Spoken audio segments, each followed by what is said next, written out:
it's important that we've spoken about the nervous system and the Mm. brain, and I'd like us to just spend a few minutes talking about emotional psychology, the emotions that one actually experiences Mm. as you're trying to conceive. And the first one is grief.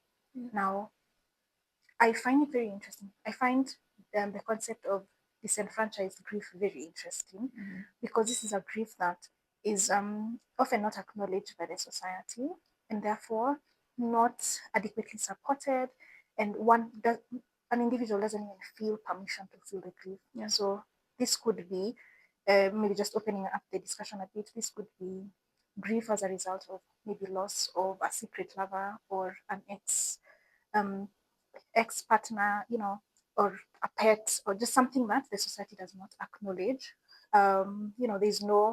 There's no acknowledgement around you for it.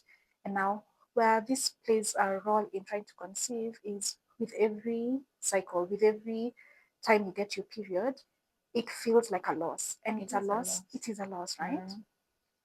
So the emotions that you carry as you're grieving this loss, as you're just coming to terms with even the loss of the baby you had envisioned, the future you had envisioned, the motherhood and fatherhood you had envisioned, it's something that many people really experience and have no idea how to navigate.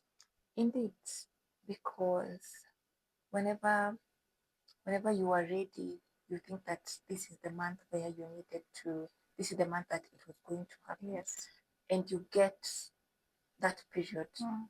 the first emotion that you feel, you might not be able to name it and understand it, but you can consider it as a loss. You have you have not lost something tangible, Mm. but you have not gotten what you actually wanted. Definitely. Yeah. And when you are comparing it to maybe losing a lover, you are a side chick, Mm. Mm. let's say, and Mm. and and this husband has died, the husband of someone has Yes. died, you are not allowed to grieve. And this can be equated to when you have tried this month and your period is here, nobody would know how hard it was, or what it what it took you, and this indeed can be termed as loss. And another emotion that we tend to feel, and people do not talk about it as much, is self-blame. Mm.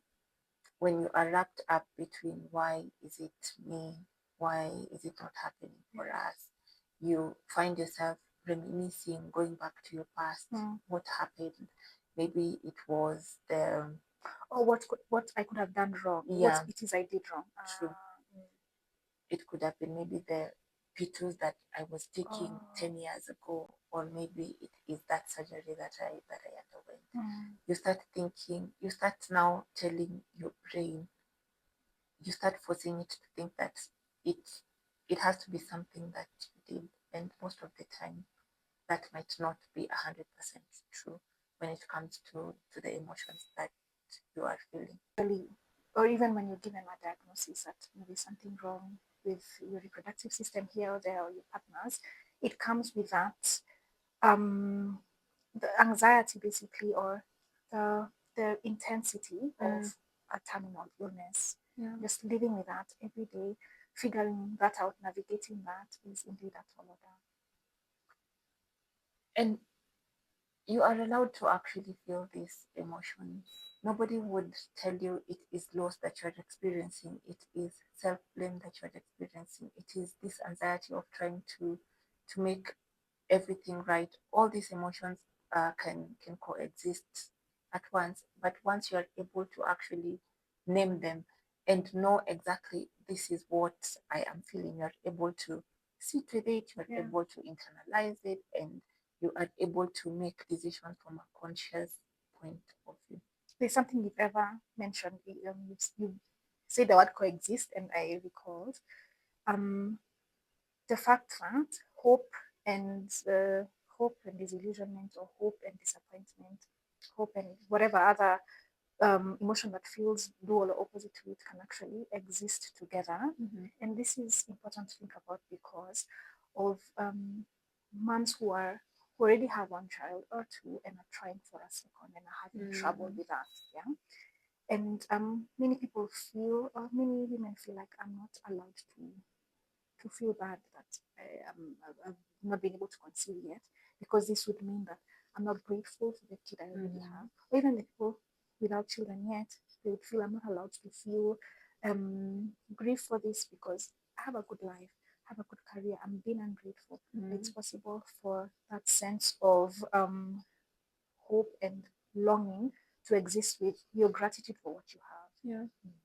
Well, that makes it true. And also one other emotion that you wouldn't you would still term it as loss, but there's something that trying to conceive takes at all when between you and your partner.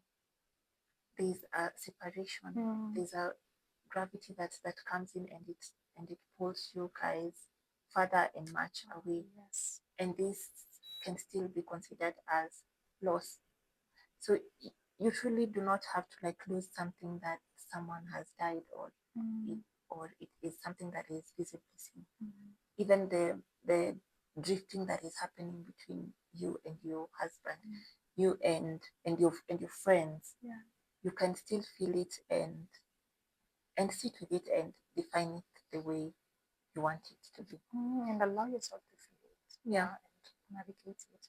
I think one maybe last point to talk about is what it does, what trying to conceive, just all that does to your identity. And maybe just a point to society and us, as sometimes you talk about society as though we are apart or away or apart from it. It is us. It is us, yes. Something, maybe a pointer to all of us. For the longest time, especially in the African context, womanhood has been equated to motherhood. It's been equated to fertility, and so has manhood, right? It's been equated to being able to get someone pregnant, right? Having your sperms viable, etc. But we need to all understand. I need to understand. You need to understand. The next person needs to understand that we are all so much more. We are more than um, the roles that we play. We are more than the things we have achieved, and just that concept was realize that people interact with you and see you how they see themselves. If someone sees themselves as all I am is mother, all I am is psychologist, all I am is whatever role I play, then that's how I see other people. But if we have a paradigm shift, if we all just begin to see ourselves as bigger, more like that, our identity runs deeper and is anchored on something way bigger than ourselves, way bigger than what the roles that we play, then we are able to treat other people with compassion. We're able to treat other people with, that depth. So that if a couple, if we have friends who've been trying or who got married in 5 years, 7 years ago, and they're still trying, then we do not write them off in our heads or in our conversations. We acknowledge that they're way more than just being parents. And what does compassion look like really?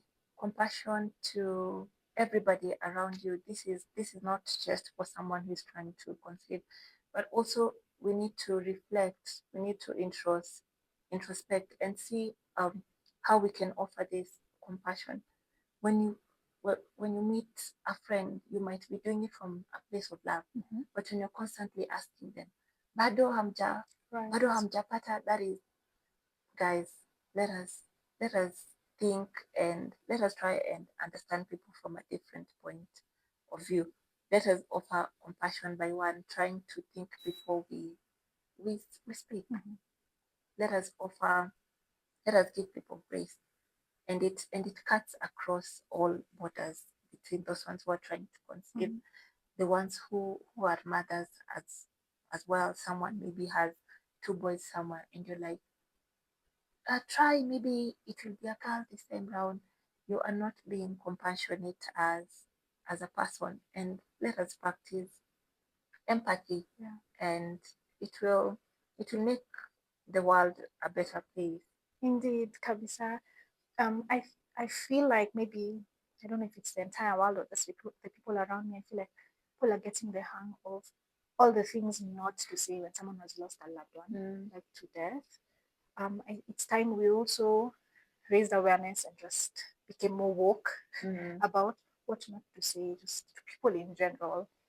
Because if you mention, like for example, I'm a boy mom. Mm-hmm. If you tell me maybe try again for a girl, or even if it's from a place of love, from where I sit, it is received as there's something wrong with my boys. They're not adequate.